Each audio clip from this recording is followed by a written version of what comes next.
Everyone, welcome to my channel breath on Mantra. मैं हूँ श्रुति मिश्रा और आज हम भारत इज माय होम इस चैप्टर के आगे के डिस्कशन को कंटिन्यू करते हैं। इस वीडियो का फर्स्ट पार्ट आपको नीचे स्क्रीन पर मिल जाएगा लिंक में, और वहाँ पर जाकर आप चैप्टर को शुरुआत से समझ सकते हो। तो यहाँ पर बचे हुए पार्ट को हम बस कंप्लीट करने वाले हैं इस वीडियो में। तो चैप्टर कंटिन्यू करते हैं। I have full faith in my people that they will bring forth the energy requisite for the satisfactory performance of this dual task. और मुझे अपने लोगों पर, मुझे अपने देश के लोगों पर पूरी तरह से विश्वास है कि वो जो रिक्वायर्ड मतलब रिक्वायर्ड जो एनर्जी है वो दिखाएंगे और परफॉर्मेंस इस काम को, इंडिविजुअल और सोसाइटी के डेवलपमेंट के काम को सेटिस्फैक्ट्री तरीके से कर पाएंगे। It will be my privilege to contribute my share to this in chatting enterprise. और ये मेरा प्रिविलेज होगा, ये मेरी खुशकिस्मती होगी कि मैं इतने महान कार्य का पार्ट बन सकूं। ठीक है, एंटरप्राइज मतलब जो काम है, क्या काम है? नेशन बिल्डिंग का काम है। तो ये मेरा प्रिविलेज होगा, मतलब ये डॉक्टर जाकिर हुसैन का प्रिविलेज होगा कि बीइंग अ प्रेसिडेंट वो लोगों को गाइड कर सके नेशन बिल्डिंग में। अब यही आपके चैप्टर का अंत है। तो चैप्टर का सारांश या समरी ये है कि लोगों को नेशन बिल्डिंग के काम में कार्यरत रहना है। किस तरह से रहना है और कैसे वो पॉसिबल है? तो वो पॉसिबल है एजुकेशन के थ्रू। लोग को क्या करना है? लोगों को सेल्फ डेवलपमेंट करना है। सेल्फ डेवलपमेंट में लोग क्या करेंगे? अपने मॉरल स्टैंडर्ड्स को बढ़ाएंगे और जो भी काम करेंगे वो देश हित में करेंगे। और जब लोग सेल्फ डेवलपमेंट करेंगे तो वो सोसाइटी की तरफ कंट्रीब्यूट करेंगे। ठीक है, और कभी भी एक इंसान आइसोलेशन में ग्रो नहीं कर सकता, उसे सोसाइटी के साथ मिलकर ग्रो करना है। और इसके लिए आपको, मैंने जो अंबानी वाला एग्जांपल दिया, जियो का एग्जांपल दिया, उसको आप बस याद रखिए। ठीक है, सिंपल सा चैप्टर है बट थोड़ा कॉन्सेप्चुअल है। कॉन्सेप्ट को आपको समझना है, फिर ये चैप्टर इजी हो जाएगा। अब क्वेश्चन आंसर पे आते हैं। Complete the following sentences on the basis of the lesson. Doctor Radha Krishnan never lost his faith in. अब ये जो सेंटेंसेस है इसको आपको चैप्टर से सेंटेंसेस लेकर कंप्लीट करना है। तो आई थिंक फर्स्ट चैप्टर का अगर आपने वीडियो देखा हो तो, और ये चैप्टर अगर आपको खुद से समझ में आया हो तो आई थिंक आप ये कर सकते हो।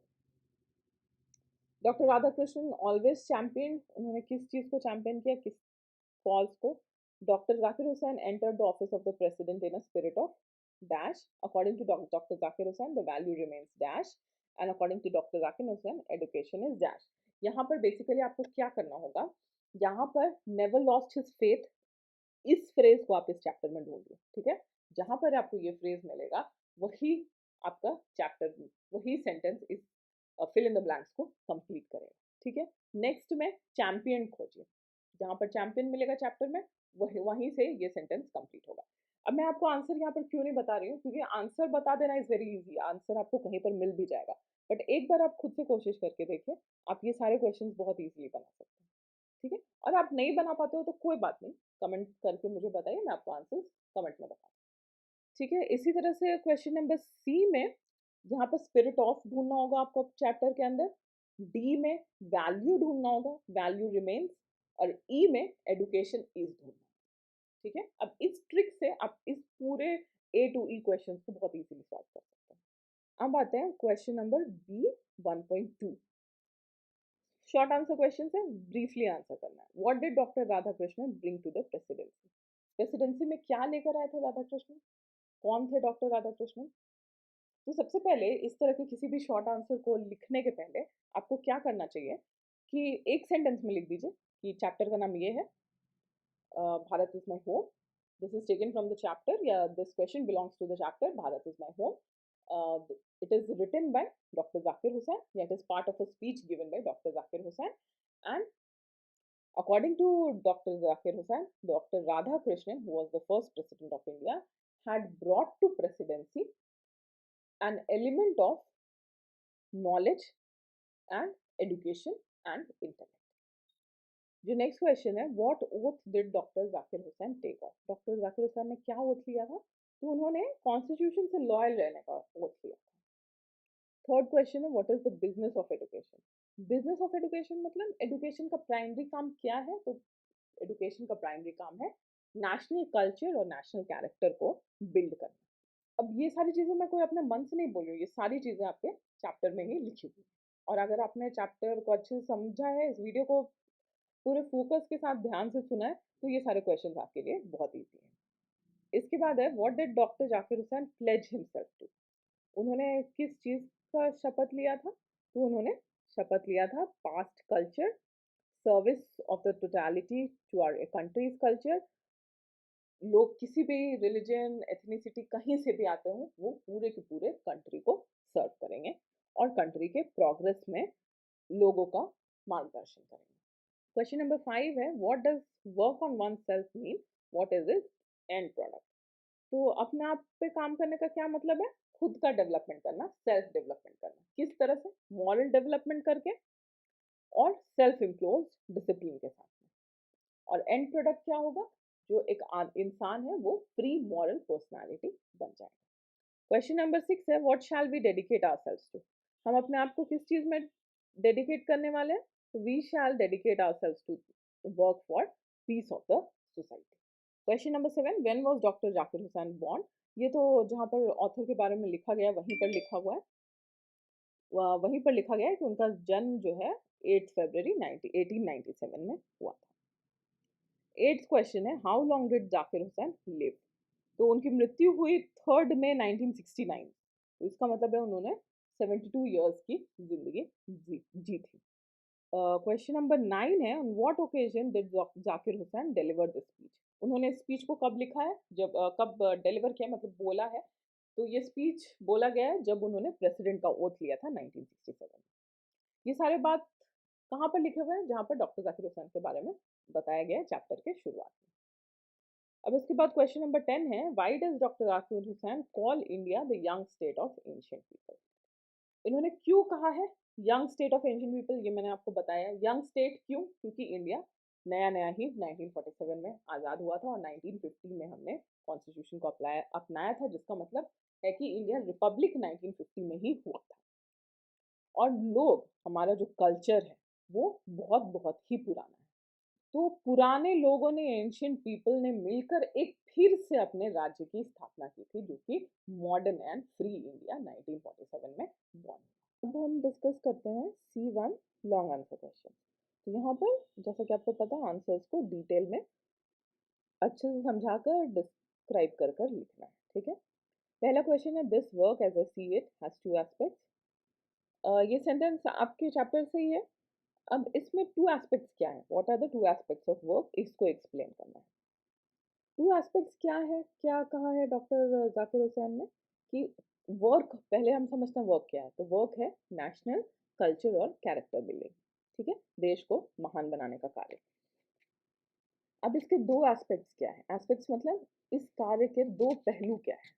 तो जो चैप्टर में दिया गया है उसके हिसाब से डॉक्टर जाकिर हुसैन का कहना है कि इस महान कार्य, नेशन बिल्डिंग का जो कार्य है, उसको करने के दो पहलू हैं। एक है सेल्फ डेवलपमेंट, दूसरा है सोसाइटल डेवलपमेंट या सोसाइटी का डेवलपमेंट, ठीक है। तो आप सेल्फ डेवलपमेंट कैसे करने वाले हो, ये सारी बातें समझाई गई हैं चैप्टर के अंदर। उसको आपको अपने, सारी बातें चैप्टर के अंदर समझाई गई हैं, उसको आपको अपने शब्दों में समझाना है। और दूसरा कि सेल्फ डेवलपमेंट से सोसाइटी का डेवलपमेंट कैसे हो, ठीक है। सोसाइटी का डेवलपमेंट मतलब पूरे के पूरे देश का डेवलपमेंट। तो मैंने आपको जो जियो का एग्जांपल दिया था, उस एग्जांपल को भी देते हुए आप इन बातों को अच्छे से समझा सकते हैं। तो क्वेश्चन नंबर 2 पे आते हैं what did Zakir Hussain say about material and culture life, individual and social development giving a special flavour to India. Zakir Hussain ने मटेरियल, कल्चर लाइफ, इंडिविजुअल और सोशल डेवलपमेंट, ये सब के बारे में क्या कहा है, ठीक है। ये किस तरह से इंडिया के उत्थान का काम, इंडिया के डेवलपमेंट का काम करेंगे, उसके बारे में क्या कहा है। तो उन्होंने कहा है कि जितने भी सिटीजन्स हैं, जितने भी देशवासी हैं, उन लोगों को होल हार्टेडली, पूरे मन से इस काम में इंगेज होना चाहिए। किस काम में? इंडिविजुअल डेवलपमेंट और सोशल डेवलपमेंट के काम में। और इसकी वजह से जो हमारा जो देश है वो तो महान बनेगा ही, साथ ही साथ एक यूनिक तरह से उसका डेवलपमेंट होगा। यही स्पेशल फ्लेवर है, क्योंकि तब जो हमारा राष्ट्र है वो सिर्फ एक पावर सेंटर, एक ऑर्गेनाइजेशन का सेंटर नहीं होगा, बल्कि वो मोरालिटी का, मॉरल स्ट्रेंथ का भी सेंटर होगा, ठीक है। और इसी बारे में गांधी जी ने जो कहा है, जो चैप्टर में लिखा गया है, उन सारी चीज़ों को किस तरह से हमें गांधी जी के और बाकी फ्रीडम फाइटर्स के आइडियल्स को, प्रिंसिपल्स को फॉलो करते हुए देश को महान बनाने का कार्य करना है, मोरालिटी को, नैतिकता को नहीं छोड़ते हुए, इन सारी चीज़ों को हम इस आंसर में डिस्कस करेंगे। क्वेश्चन नंबर 3 है, power should be use only for moral purposes. अब जो पावर है, ठीक है, उसको सिर्फ नैतिक कार्यों के लिए, अनैतिक कार्यों के लिए नहीं यूज करना चाहिए। इसको आप कैसे एक्सप्लेन करें? तो एक बहुत इम्पोर्टेंट सेइंग है। अब पॉलिटिकल साइंस में आप देखोगे या जनरली भी अगर हम बात कर सकते हैं, तो ये दो सेइंग बहुत फेमस है, ठीक है। Power corrupt, absolute power corrupt absolutely. तो जो पावर है वो लोगों को करप्ट तो बनाता ही है, लेकिन अगर आपके पास एब्सोल्यूट पावर हो, मतलब 100% चीजें आपके कंट्रोल में हो, तो आप 100% करप्ट हो जाते हो। अब इसका ही एक उल्टा सेइंग है, जो कि बहुत महान दार्शनिक वोल्टेयर ने कहा था, with great power comes great responsibility. ठीक है, तो इन दोनों चीजों को आप यहाँ पर लिख सकते हो इस आंसर में। और अब इसको थोड़ा समझ लेते हैं। Power tends to corrupt and absolute power corrupt absolutely. क्योंकि हमेशा ये देखा गया है कि जिस इंसान के पास भी सबसे ज्यादा पावर हो, जो देश में सबसे ज्यादा पावरफुल हो, वो सबसे ज्यादा करप्ट हो जाता है। हम बहुत सारे इस तरह के राजाओं का एग्जाम्पल ले सकते हैं, जिन्होंने अपने पावर को गलत तरीके से इस्तेमाल किया। अगर हम रिसेंट पास्ट में देखें, तो हिटलर, नेपोलियन बोनापार्ट, ठीक है। नेपोलियन बोनापार्ट की अगर हम बात करें, तो नेपोलियन बोनापार्ट जो था, वो फ्रांस का बहुत महान एम्परर था, मतलब किंग था। उसने बहुत सारे अच्छे कार्य भी किए। यूरोप को बहुत तरीके से उसने इस तरीके से बदला, इस तरह से उसने पॉजिटिव चेंजेस लाए यूरोप के एडमिनिस्ट्रेशन में, जो यूरोप में आज भी फॉलो किया जाता है। या ये हम कह सकते हैं कि पूरे विश्व में उसके किए गए चेंजेस को, लाए गए डेवलपमेंट को किसी ना किसी प्रकार में एडमिनिस्ट्रेशन में अभी भी यूज किया जाता है। लेकिन क्योंकि इन लोगों के पास एब्सोल्यूट पावर आ गया था, ये लोग अपने देश में सबसे ज्यादा पावरफुल थे, तो ये लोग सबसे ज्यादा करप्ट भी हो गए थे। इन लोगों ने अपने पावर का गलत इस्तेमाल किया। अब वोल्टेयर की बात करें अगर, तो वोल्टेयर ने जो कहा था, with great power comes great responsibility. तो आपके पास जितना ज्यादा पावर है, उसका मतलब है कि आप उतने ही ज्यादा रिस्पॉन्सिबल पद पर बैठे हो, ठीक है। तो यहाँ पर हम बात करें डॉक्टर जाकिर हुसैन की, तो जाकिर हुसैन कौन थे? प्रेसिडेंट थे। तो प्रेसिडेंट, जो कि एब्सोल्यूट पोस्ट है इंडिया में, सबसे पावरफुल पोस्ट है, ठीक है। प्राइम मिनिस्टर के भी ऊपर है प्रेसिडेंट। प्रेसिडेंट के पास इंडिया में आर्मी का कमांड है। प्रेसिडेंट चाहे तो वॉर डिक्लेयर कर सकता है, प्रेसिडेंट चाहे तो इमरजेंसी डिक्लेयर कर सकता है कंट्री में। तो जब आपके पास एब्सोल्यूट पावर है, तो आपको एब्सोल्यूटली करप्ट नहीं हो। आपको क्या करना है? आपको उस पावर को विथ ग्रेट रिस्पॉन्सिबिलिटी यूज करना है, ठीक है। जितने ज़्यादा रिस्पॉन्सिबली आप उस पावर को यूज़ कर सकते हो, उस तरह से यूज़ करना है। इसीलिए अगर हम अपने देश में अगर हम एग्जाम्पल देखें, तो बहुत सारे ऐसे राजा हुए हैं। अगर हम भगवान रामचंद्र की बात करें, ठीक है, तो वो भी एक बहुत बड़े राजा थे। लेकिन क्या उन्होंने अपने पावर का गलत इस्तेमाल किया? नहीं, उन्होंने अपने पावर को सिर्फ और सिर्फ मॉरल पर्पसेस के लिए, सोसाइटी के बेनिफिट के लिए, नैतिक पर्पसेस के लिए सिर्फ अपने पावर्स को यूज किया। तो पावर का जो इस्तेमाल है, वो हमेशा रिस्पॉन्सिबिलिटी के साथ सारे लोगों के बेनिफिट के लिए यूज करना चाहिए, ना कि अपने सेल्फिश मोटिव के लिए और करप्शन के लिए। इसी चीज को आपको आंसर में डिस्कस करना है। नेक्स्ट है, the past is not dead and static, how does Zakir Hussain emphasises the significance of the past. ये सेंटेंस तो हमने पढ़ा है चैप्टर के अंदर, हमने डिस्कस भी किया था इसको, कि जो पास्ट है वो खत्म नहीं हो जाता, वही डिसाइड करता है कि आपका आज कैसा होगा और आने वाला कल कैसा होगा। इसी चीज को आपको इस आंसर में डिस्क्राइब करना है और डिस्कस करना है। तो पास्ट में जो हमारे इंडिया का कल्चर रहा है, ठीक है, जितना ग्लोरियस हमारा पास्ट था, वो उसने ही डिसाइड किया कि हम आज में कैसे हैं, आज हम किस तरह के जीवन शैली को अपनाएंगे या जिएंगे। और आज जो हम कर रहे हैं, आज जो आप अपने लाइफ में डिसीजंस लोगे, वही तय करेगा कि आपका आने वाला फ्यूचर कैसा होगा।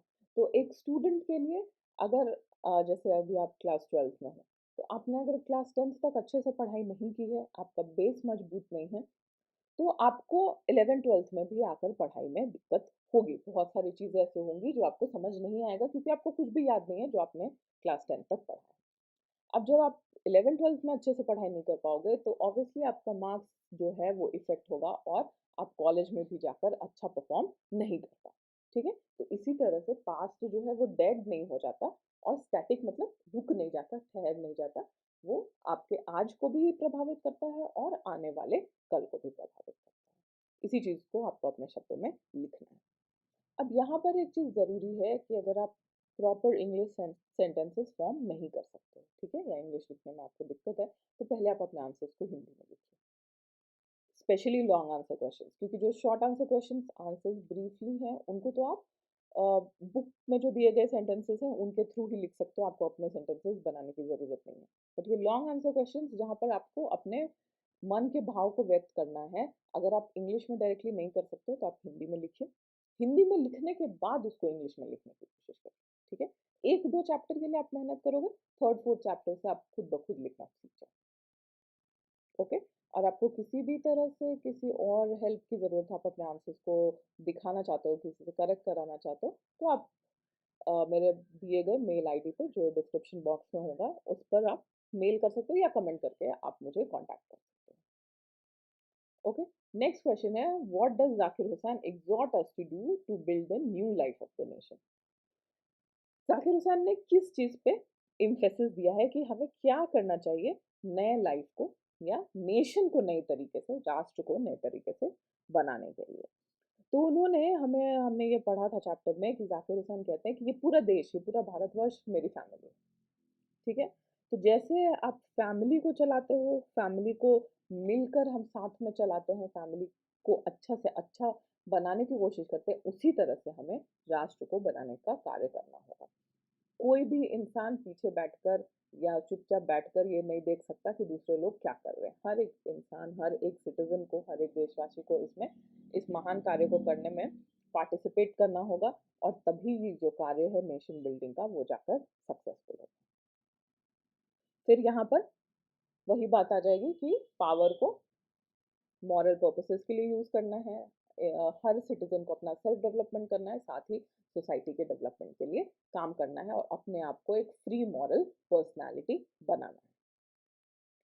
क्वेश्चन नंबर 6 है, in what context does doctor Zakir Hussain से भारत इज माय होम।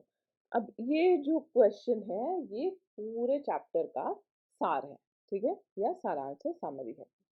तो किस कॉन्टेक्स्ट में, किस रिलेशन में डॉक्टर जाकिर हुसैन कहते हैं कि ये जो पूरा भारतवर्ष है वो मेरा घर है।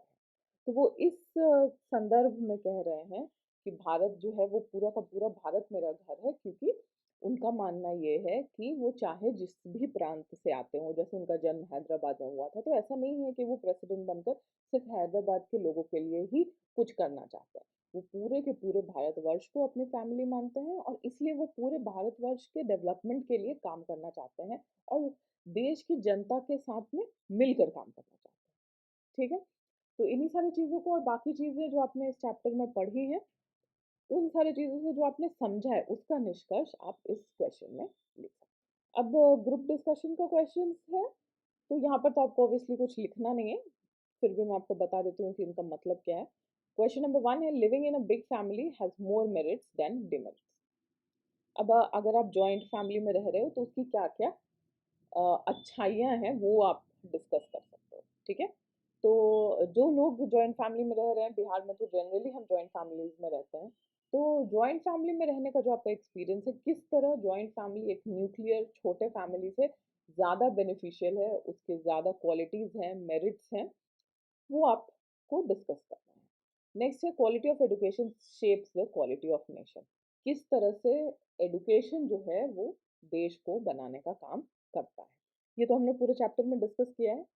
उसके बाद थर्ड है, it is neither scientific progress not material prosperity but it's people with strong character that makes a nation great and strong. यहाँ पर भी उसी बात को डिस्कस करना है कि किस तरह से पीपल, ठीक है, पीपल जो सेल्फ डेवलप्ड हो, मॉरली डेवलप्ड हो, और जो मॉरल प्रिंसिपल्स पे चलते हो, वो नेशन को बनाने का, वो नेशन को डेवलप करने में सबसे ज्यादा कंट्रीब्यूट करते हैं, ठीक है। तो नेशन में किसी भी तरह का साइंटिफिक प्रोग्रेस या मटेरियल प्रोग्रेस उतना मैटर नहीं करता या मायने नहीं रखता जितना लोगों का डेवलपमेंट मैटर करता है। अब यहाँ पर कॉम्पोजिशन पार्ट में आपको 100 वर्ड्स लिखना है, मतलब एक पेज के लगभग लिखना है हर दिए गए टॉपिक पे। पहला है, write a summary of doctor Zakir Hussain speech in about 150 words. ये काफ़ी अच्छा क्वेश्चन है। जो पूरे चैप्टर से आपने समझा है, उसको आपको अपने शब्दों में 150 वर्ड्स में लिखना है। फिर right a short essay in about 150 words on unity and diversity. अब यूनिटी एंड डाइवर्सिटी के बारे में आपको लिखना है। यूनिटी एंड डाइवर्सिटी क्या है? इंडिया जो है वो एक डाइवर्स नेशन है। डाइवर्स मतलब कल भी मैंने आपको बताया था, हर राज्य को आप देख लो, भाषा अलग है, लोगों के रहन सहन का तरीका अलग है, बातचीत करने का तरीका अलग है, लैंग्वेजेस अलग है, वेशभूषा अलग है। फिर भी अ, हर कुछ कुछ दूरी पे हमारे लैंग्वेज और कल्चर चेंज हो जाता है, सिर्फ स्टेट्स चेंज होने पर ही नहीं। तो इन सब के बीच में भी हम सब के सब कैसे भारतवासी, इस यूनिटी को आपको बताना है। कैसे हम यूनिटी देखते हैं? आप किसी भी जैसे हम बिहार और झारखंड, ठीक है, इसको लेते हैं। तो बिहार और झारखंड तो एक टाइम पर एक ही स्टेट था 2000 तक। अब जब वो डिवाइड हो गया तो भी आप क्या देखोगे, बिहार को हम कंसिडर करते हैं, बिहार का जो बॉर्डर झारखंड की तरफ है, वहां पर आप क्या देखोगे, थोड़ा कल्चर झारखंड के जैसा, थोड़ा कल्चर बिहार के जैसा। खाना, खाने का तरीका या खाना बनाने की जो अलग अलग रेसिपीज है, वो आपको बहुत ज़्यादा मैच करते हुए मिलेंगे। फिर लोगों को बोलने का तरीका, ठीक है, वो बहुत ज़्यादा मैच करते हुए मिलेगा। अगर हम भोजपुरी एज अ लैंग्वेज को ले लें, उसमें आपको बहुत सारे ऐसे वर्ड्स मिलेंगे जो आप अगर दूसरे स्टेट्स में जाते हो, जैसा बंगाल में जाते हो, तो बंगला के वो बहुत सारे वर्ड्स हैं जो भोजपुरी में यूज़ किए जाते हैं। या हम ये कह सकते हैं कि भोजपुरी में जो हम वर्ड्स यूज़ करते हैं, वही वर्ड्स उनका वही मीनिंग बंगला में भी है। बहुत सारे वैसे वर्ड्स हैं जिनका वही मीनिंग उड़िया में भी है, ठीक है। तो इस तरह से हम क्या देखते हैं कि पूरा भारतवर्ष अलग अलग होते हुए भी हमारा जो बेसिक कल्चर है, पूरे कंट्री में हम एक ही तरह से पूजा करते हैं, ठीक है, एक ही तरह के भगवान की पूजा करते हैं। या जो हमारा आस्था है, जो हमारे रहने सहने का तरीका है, भले हम अलग अलग खाना खाते हो, लेकिन वो अनाज क्या है, पूरे कंट्री में अनाज एक जैसा ही, ठीक है। अब उस अनाज से आप चाहे जिस तरह की भी रेसिपी बनाओ, लेकिन वो अनाज जो है वो एक तरह का ही। तो यही है यूनिटी एंड डाइवर्सिटी। लोग भले ही अलग अलग एथनिक उनका ड्रेसेस हो, शादी करने का तरीका अलग अलग हो, बट क्या है, शादी का जो महत्व है वो हर जगह एक ही है। अपने कल्चर का जो महत्व है वो इंडिया के हर कोने में एक ही, ठीक है। इसी चीज को हम कहते हैं यूनिटी एंड डाइवर्सिटी। उसके बाद क्वेश्चन नंबर सी है, write a speech to be delivered on teachers day justifying the celebration of doctor Radhakrishna birthday as teachers day. तो यहाँ पर क्या करना होगा, आपको डॉक्टर राधा कृष्णन के जीवन के बारे में पढ़ना होगा कि किस तरह से उन्होंने एडुकेशन के लिए कंट्रीब्यूट किया है और क्यों उनके बर्थडे को टीचर्स डे के रूप में मनाया जाता है। Question number D है, do you have you have been elected as president of your school student council. Make a diary entry about changes you propose to introduce the betterment of your school. अब अपने school में आप betterment लाने के लिए, school की को और सुधार करने के लिए आप क्या क्या चीज़ें करना चाहोगे, ये सारी चीज़ें आपको एक डायरी एंट्री के फॉर्मेट में लिखना है। डायरी एंट्री क्या होता है, पहले के ज़माने में लोग डायरी लिखते थे, हर दिन उनके लाइफ में क्या हुआ, रात को बैठकर कुछ लोगों की ये हैबिट होती थी, अभी भी शायद कुछ लोग करते होंगे, कि वो डायरी में लिखते थे। जैसे डायरी में एक तरफ डेट होगा, अभी भी आप किसी डायरी को उठाकर देखोगे तो एक तरफ डेट लिखा रहता है, दिन और डेट लिखा रहता है, और एक तरफ आप टाइम लिख सकते हो, और उसके बाद आप नोट डाउन करते हो कि आज मेरे लाइफ में क्या क्या हुआ, मैंने किस तरह के सिचुएशंस को फेस किया, मुझे क्या फीलिंग्स हुई, ठीक है। तो उसी फॉर्मेट में आपको यहाँ पर लिखना होगा कि आप स्कूल में, अगर आपको चुना गया एज अ प्रेसिडेंट, तो आप स्कूल में किस तरह से सुधार लाना चाहोगे और क्या क्या चीज़ें बदलाव करोगे या क्या नई चीज़ें लेकर आना चाहोगे। एक्सरसाइज 2 में हमें क्या करना है, जो वर्ड्स आपको यहाँ पर दिख रहे हैं, ब्रॉड, डिग्री, एंटर, एक्सेट्रा, इनके आपको दो तरह के मीनिंग बताने हैं। एक जिस तरह से इसको लेसन के अंदर, चैप्टर के अंदर यूज किया गया, और दूसरा जो इसका कॉमन मीनिंग। तो ब्रॉड, ब्रॉड का जनरली एक ही तरह का मीनिंग है, किसी को लेकर आना है या किसी चीज को कहीं से कहीं लेकर आना। तो लेसन में इसको इंसान के लिए यूज किया गया है, जैसे I brought my friend to my home, मैं अपने फ्रेंड को घर लेकर आया। और दूसरे तरह से हम इसको यूज कर सकते हैं, जैसे कि I brought a car from the showroom, मैं शोरूम से कार लेकर आया। अब नेक्स्ट है डिग्री। डिग्री एक किसी चीज को नापने का पैमाना, जैसे today the temperature is 30 degree Celsius, ठीक है, वो डिग्री हो गया। दूसरा जो डिग्री, जो सर्टिफिकेट आपको मिलता है किसी भी पढ़ाई को कंप्लीट करने के बाद, एजुकेशन को कंप्लीट करने के बाद। अब जब आप 12th पास करोगे तो आपको किस चीज़ का सर्टिफिकेट मिलेगा? +2 की डिग्री मिलेगी। कॉलेज पास करने के बाद ग्रेजुएशन की डिग्री मिलेगी, तो वो डिग्री। एंटर, एक एंटर होता है कहीं अंदर जाना, I entered my house through the main door, ठीक है। दूसरा एंटर होता है जब आप कंप्यूटर रिलेटेड कोई चीज़ एंटर करते हो, ठीक है। तो आजकल व्हाट्सएप, कंप्यूटर सबको यूज़ करता है, तो उसमें एंटर क्या है वो तो आपको अच्छे से पता होगा। अब है डेड, तो यहाँ पर चैप्टर में डेड यूज़ किया गया है डेड साइलेंस के लिए, ठीक है। कंप्लीट एब्सोल्यूट साइलेंस, उसको डेड साइलेंस या डेडली साइलेंस, डेथली साइलेंस भी बोलते हैं उसको। और एक है डेड नॉर्मल, जो उसका मीनिंग है कि जो इंसान अब जिंदा ना हो उसको डेड कहते हैं। सिर्फ इंसान नहीं, कोई भी चीज़ जो अब मर चुकी हो उसको डेड कहते हैं। रिन्यूअल, रिन्यूअल का मतलब है लेसन के हिसाब से टू स्टार्ट अगेन। और जनरली जो कॉमन यूसेज है उसमें रिन्यू करने का मतलब होता है किसी टाइम, जो किसी भी चीज़ को करने के टाइम जब अब खत्म हो रहा हो उसको फिर से शुरू करना। जैसे my driving licence needs renewal या माय पासपोर्ट नीड्स रिन्यूअल। जैसे आपको पासपोर्ट अगर 4 साल के लिए इशू किया गया था, अब वो टाइम 4 साल का खत्म होने वाला है, आप फिर से उसको री इशू कराओगे तो वो रिन्यूअल हो जाए, रिन्यू हो जाए। अब हम आते हैं D2 पे। D2 जो एक्सरसाइज है वो दिए गए वर्ड से एक्चुअल जो वर्ड है उसको आपको डिराइव करने के लिए या खोजने के लिए कह रहा है। अब जैसे रिन्यू जो वर्ड है ये बना है न्यू में री प्रीफिक्स लगाकर और AL सफिक्स लगाकर, ठीक है। तो न्यू जो है वो एक्चुअल वर्ड है। हिंदी में आपने उपसर्ग प्रत्यय पढ़ा होगा, ठीक है, तो वही है प्रीफिक्स और सफिक्स। किसी वर्ड के आगे जो आप वर्ड यूज करते हो वो प्रीफिक्स हो गया और पीछे जो लगाते हो वो सफिक्स हो गया। तो न्यू में हम री प्रीफिक्स लगा रहे हैं RE और AL सफिक्स लगा रहे हैं। तो उसी तरह से बाकी सारे वर्ड्स के बारे में बताना है। अब माई सेल्फ में क्या है? माई जो है वो प्रीफिक्स है, सेल्फ जो है वो वर्ड है। टोटलिटी आया है टोटल से, कॉन्स्टेंटली आया है कांस्टेंट से, तो कांस्टेंट में सफिक्स लग गया LY। बिल्डिंग आया है बिल्ड से, तो बिल्ड वर्ड में ING सफिक्स लग गया तो वो बिल्डिंग हो गया।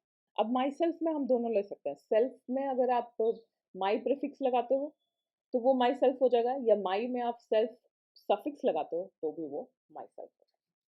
और टोटल में ITY लगाया गया है तो सफिक्स, जो जिससे कि वो टोटलिटी हो जाए। अब D3 पे आता है match the words given in column A with column B। Match the following है, मीनिंग से मैच करना है, ठीक है, मतलब सिनोनिम्स से आपको मैच करना है। तो रिक्विजिट का मीनिंग क्या है? ठीक है, तो रिक्विजिट रिलेट करता है नेसेसरी से, जो जरूरी हो उसको हम रिक्विजिट कहते हैं। पेरिल, मैंने आपको पहले बताया था चैप्टर में भी, पेरिल का मतलब रिस्क या थ्रेट होता है, ठीक है, तो पेरिल मैच करेगा थ्रेट से। प्रिजम्पशन, प्रिजम्पशन का मतलब होता है कुछ भी चीज आप पहले से अपने दिमाग में सोच लेते हो, ठीक है। जैसे बादलों को देखकर आपने सोच लिया कि आज बारिश होगी, तो the clouds made me presume that it will rain today, उस चीज को हम प्रिजम्पशन कहते हैं। तो ओपिनियन। फिर एथनिक, रेशियल, एथनिसिटी, आप किस रेस से बिलोंग करते हो। प्लेज का मतलब होता है शपथ लेना, जिसको हम प्रॉमिस से रिलेट कर सकते हैं उसकी मीनिंग को, ठीक है। अब दोनों तरफ के कॉलम की मीनिंग सब क्लियर हो गए। अब हम आते हैं match the following, sorry, fill in the blanks. Exercise 2 जो है वो फिल इन द ब्लैंक्स है। क्वेश्चन नंबर A है, यहाँ पे आपको वर्ड्स दिए गए, उनसे आपको ये सारे ब्लैंक्स को फिल करना है। क्वेश्चन नंबर A है doctor Zakir Hussain enter the office in a spirit of dash humility. तो यहाँ पर क्या आंसर होना चाहिए? ये तो चैप्टर से ही लिया गया सेंटेंस है, तो यहाँ पर क्या आंसर होना चाहिए? यहाँ पर आंसर है प्रेयरफुल ह्यूमिलिटी। बी जो है it is a constitution of a dash state, तो it is a constitution of a new state. उसके बाद सी है the choice of this office has been made due to dash association, तो यहाँ पर क्या होगा? Long association.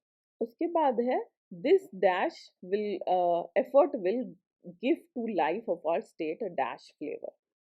This dual effort, ठीक है, will give to the life of our state a special flavor.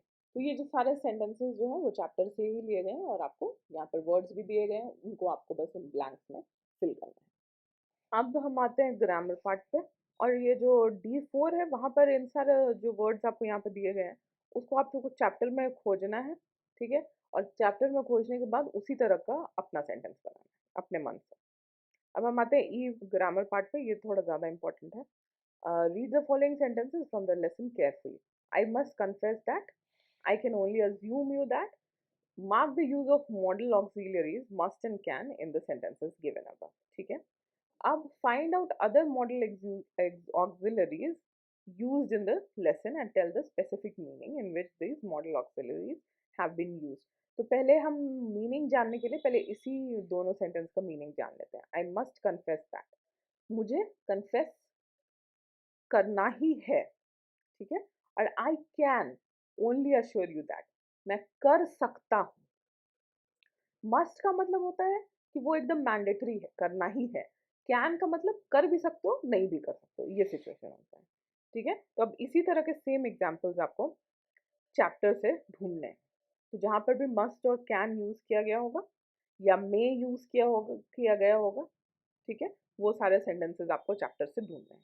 तो यहाँ पर आपका चैप्टर कंप्लीट होता है, और जितने भी ज़रूरी इंपॉर्टेंट एक्टिविटीज़ हैं वो सारी चीज़ें हमने कर ली, ठीक है। अब आपको किसी भी तरह से कोई भी क्वेश्चन है, आप इजीली पूछ सकते हो, कमेंट करके पूछ सकते हो या मुझे डायरेक्टली कांटेक्ट करके पूछ सकते हो। मैं आशा करती हूँ कि ये चैप्टर आपको अब अच्छे से समझ आ गया होगा, और मेरा वीडियो आपके इंग्लिश लैंग्वेज लिटरेचर की बुक को समझने के लिए काफ़ी हेल्पफुल रहा होगा।